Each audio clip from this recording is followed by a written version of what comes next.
Hello friends, இது உங்கள் empty பாட்டில். IPL season இன்னும் 4 நாள்ல தொடங்க போகுது. கிரிக்கெட் ரசிகர்கள் அத்தனை பேரும் ரொம்ப உற்சாகமா இருக்காங்க. ஏன்னா கிரிக்கெட்டோட மிகப்பெரிய திருவிழாவாகவே ஐபிஎல் நம்ம கருதலாம். அதுவும் சிஎஸ்கே, ஆர்சிபி, மும்பை அணிக்கெல்லாம் நிறைய ரசிகர்கள் இருக்காங்க. ஐபிஎல் ரெவன்யூவும் பல கோடி ரூபாயை கடந்த சில வருடங்களா தாண்டி போயிடுச்சு. இந்த ஐபிஎல் சீசன்ல ரொம்ப ட்ரெண்டிங்கான விஷயம் பாத்தீங்கன்னா ஃபேண்டசி கிரிக்கெட். இதுல ரொம்ப முக்கியமான ஆப்னு பாத்தீங்கன்னா ட்ரீம் 11. ஆனா இந்த ட்ரீம் 11 சில மாதங்களுக்கு முன் தடை செஞ்சிருக்காங்க. ஐபிஎல் அப்ப ட்ரீம் 11 விளையாடுறத நிறைய பேர் ஒரு ஹாபியாவே கொண்டு வந்துட்டு இருந்தாங்க.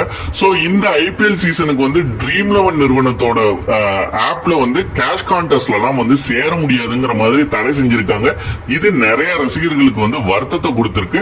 இது நிரந்தர தடை அப்படின்னு தான் சொல்றாங்க. ட்ரீம் 11 மாதிரியான சூதாட்டங்கள் திரும்பவும் கொண்டு வரப்படாது அப்படிங்கிற மாதிரி சொல்றாங்க. சோ ட்ரீம் 11 கிடையாது. அப்படி இருந்தாலும் ஐபிஎலுக்கான வரவேற்புங்கிறது அதிகமா தான் இருக்கும்னு சொல்லி நான் நினைக்கிறேன். நீங்க என்ன நினைக்கிறீங்கிறத மறக்காம கமெண்ட் செக்ஷன்ல கமெண்ட் பண்ணுங்க. நன்றி.